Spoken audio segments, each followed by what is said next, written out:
Hello guys, আজকে যাচ্ছি মাসির বাড়ি মন্দির প্রতিষ্ঠার বাৎসরিক পুজো। সেই উপলক্ষে মিষ্টির দোকানে চলে এসে আর প্রথমেই কাজু বরফি খেয়ে নিলাম। আর পিছনে দেখতে পাচ্ছ আমার ভাই বসে রয়েছে, এটা আমার সেজো মাসির ছেলে। তো পল্লবী মাসিদের বাড়ি চলে এসেছে আর এখানে সবাই চলে এসেছে। আর ভাইয়ের হাতে দেখো একটা খাবারের বক্স নিয়ে বসে পড়েছে ও খেতে। আর এখানে দেখো আমার মাসির মেয়ে কি সুন্দর খেলা করছে, এর নাম হলো সানভি। সোনার এখানে খেলা করছে। আমার মা রয়েছে, পিসি দিদা মা রয়েছে, সবাই রয়েছে এখানে।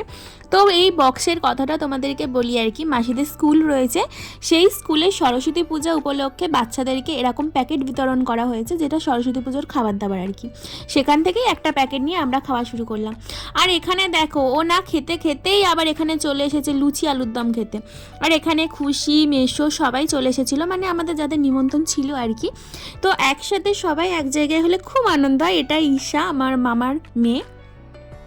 তো চলো বন্ধুরা, দুপুরের লাঞ্চে বসে পড়েছি। আর থালা, লেবু, নুন সবই পড়ে গেছে পাতে, আর আমি খেতে বসেছি। কি কি মেনু হয়েছে সব কিছুই তোমাদেরকে দেখাবো।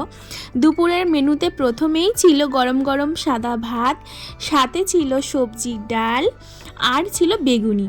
আর সবজি ডালের সাথে বেগুনি কিন্তু খেতে খুব ভালো লাগে। আর এই শীতকালের মরশুমে তো একদম দারুণ লাগে। আর এখন হালকা হালকা ঠান্ডাও রয়েছে, কিন্তু হঠাৎ দেখি গরম আবার দেখি ঠান্ডা। তো গরম গরম বেগুনি একদম মুচমুচ করে ভেঙে যায়, আর গন্ধরাজ লেবু দিয়ে না জাস্ট ওয়াও লাগে। তো আমিও খেতে বসে গিয়ে এটা দিয়ে খাওয়াটা শুরু করে নিলাম।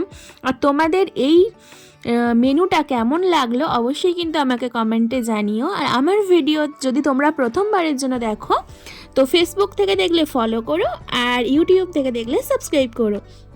তো চলো বন্ধুরা, আমি ভালো করে ভাতটাকে মিশিয়ে নিয়ে একটু লেবু দিয়ে খাওয়া শুরু করলাম। আর আশেপাশে সবাই খাওয়া দাওয়া করছিল। আর আমি যেহেতু ভিডিও করি, তো আমার একটুকুনি খেতে দেরিও হয়ে যায়। আর আজকে আমাকে দেখতে কেমন লাগছে বন্ধুরা জানাতে কিন্তু ভুলো না। তো চলো, এরপর পাতে পড়ে গেছিলো এঁচোড়। তো আজকে সব নিরামিষ আইটেম ছিল, আলু দিয়ে এঁচোড়ের তরকারি। আর এঁচোড়টা জাস্ট ওয়াও ছিল, এই সিজনে প্রথমবার খেলাম। তো এটা আমার খুবই ভালো লেগেছিল খেতে। এরপরে ছিল পোলাও আর ছানার কোপ্তা। তো সেইটা আমি না ভিডিওটা করিনি, কারণ তখন পোলাও আমি তখন খেয়ে নিয়েছিলাম, সেই জন্য আর এখন খাইনি পোলাওটা। তো এটা ছিল ছানার কোপ্তা আর পোলাও, সাথে ছিল আমের চাটনি, পাঁপড়, মিষ্টি। টাটা বন্ধুরা।